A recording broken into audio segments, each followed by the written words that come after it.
ज़वाजी ज़िंदगी में क्या हुआ, मियाँ के पास अपना मोबाइल है, बेगम के पास अपना मोबाइल है, ठीक है।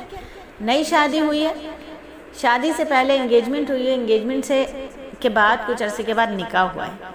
एंगेजमेंट हुई, बातें चीतें शुरू हो गई, 70% एंगेजमेंट टूट जाती है सिर्फ इन बातों की वजह से। मुझे अच्छे से याद है मेरी फूफो की मंगनी, दोनों फूफों की मंगनी मेरी तकरीबन 7 साढ़े 7 साल रही थी मंगनी। मैं छोटी सी थी और मेरी फूफों की 7 साढ़े 7 साल मंगनी रही थी और उसके बाद शादी हुई थी और बड़ों ने वो मंगनी की थी। टूटने का सवाल ही पैदा नहीं होता था, कोई राब्ता नहीं था, कोई वास्ता नहीं था, कोई तस्वीर का देखना लेना नहीं था, कुछ भी नहीं था। खुद मेरी बेटी की मंगनी 3 साल रही है, खुद मेरे बेटे की मंगनी 1.5 साल रही है, खुद मेरी छोटी बेटी की मंगनी 1.5 साल रही है। फ़ोन नहीं था बीच में, दरमियान में फ़ोन नहीं था, बातचीत नहीं करोगे।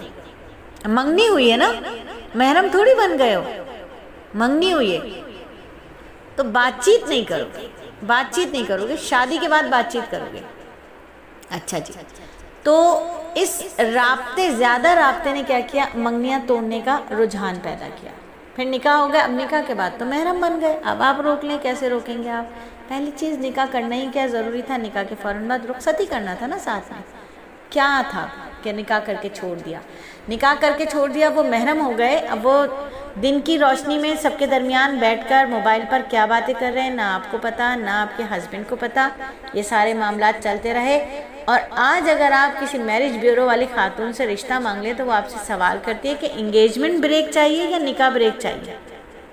निकाह ब्रेक यानी निकाह के बाद तलाक़ों का रुझान, बढ़ती हुई तलाक़ें। कोई भी चीज़ जब अपनी हद से निकल जाएगी वो नुकसान पहुंचाएगी। कोई भी चीज़ हो, चाहे मोहब्बत हो चाहे नफ़रत हो, जब भी कोई चीज़ हद से निकलेगी वो नुकसान पहुंचाएगी। हुदूद को मुतय्यन ही नहीं किया कि कितनी हद में रहना था। निकाह ब्रेक हो गए, चले जी, इल्ला माशाल्लाह निकाह ब्रेक नहीं हुआ, शादी हो गई। शादी के 3 से 4 महीने के बाद ये आने शुरू हुई बातें कि जी हस्बैंड तो टाइम ही नहीं देते। हस्बैंड कहते हैं बेगम के पास वक्त नहीं है, बेगम कहती हैं हस्बैंड के पास वक्त नहीं है। वजह क्या है? मोबाइल है। अच्छा, इस मोबाइल ने क्या किया? इस मोबाइल ने तन्हाई का आदी कर दिया। इस मोबाइल ने बातचीत कम करवा दी। तंज लाइक करना, तंज को लाइक करना, गंदे फहश मजाक करना, गंदी बातचीत लिख कर दे देना ईजी कर दिया, ईजी कर दिया।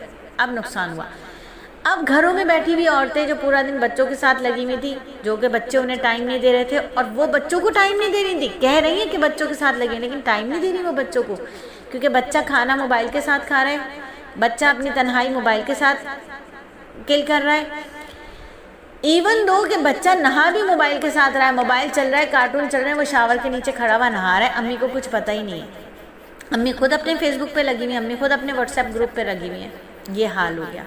ठीक हो गया, शाम में शौहर आए, वो अपने मोबाइल पे लगी हुई है, बेगम अपने मोबाइल पे लगी हुई है। जिस्म की भूख जागी, मियाँ ने बेगम के साथ खाना खा लिया, बेगम ने मियाँ के साथ खाना खा लिया। जिस्मानी भूख के लिए दोनों ने अपने रिश्ते का फ़ायदा उठाया।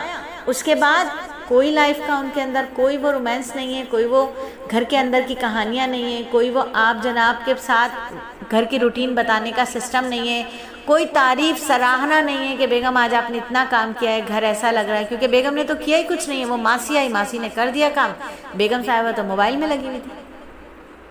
तो वो बीवियाँ क्यों शिकवा करती हैं कि मियाँ हमें टाइम नहीं देते? वो क्यों शिकवा करती हैं? आप देती है मियाँ को टाइम?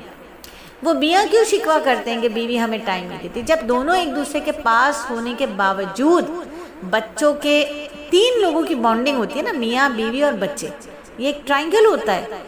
इस ट्रायंगल से ज़िंदगी बहुत खूबसूरत लगती है। एक इसी तरीके से ज़िंदगी चलती है। बच्चे आने के बाद लाइफ बदलती है, बच्चों की ज़रूरियात बढ़ती हैं, दोनों मियाँ बीवी की बॉन्डिंग होती है, शेयरिंग होती है कि भाई अब कैसे लेके चलना है घर की ज़िंदगी को, अब कैसे। अब यहाँ पर झगड़ा रह गया, आप मोबाइल बहुत यूज़ करते हैं, तुम मुझे टाइम नहीं देते, तुम मुझे टाइम नहीं देती, खर्चे पूरे हैं, खर्चे ख़त्म होने का नाम नहीं ले रहे, क्योंकि बेगम साहिबा ने काम तो सारे मासी से करवाने। नेट का 2500-2000 का बिल जा रहा है, वो अलग है। फिर सेल्फीज़ लेना है। ये मोबाइल इतने महंगे महंगे लिए क्यों हैं? कोई खातून मुझे बता दें कि इतने महंगे मोबाइल से वो करती क्या है? कोई एक खातून भी मोबाइल के अंदरून जितने फंक्शंस होते हैं उनमें से कितने फंक्शंस को वो जानती हैं। मोबाइल हाथ में बहुत है, 128 GB का मोबाइल है।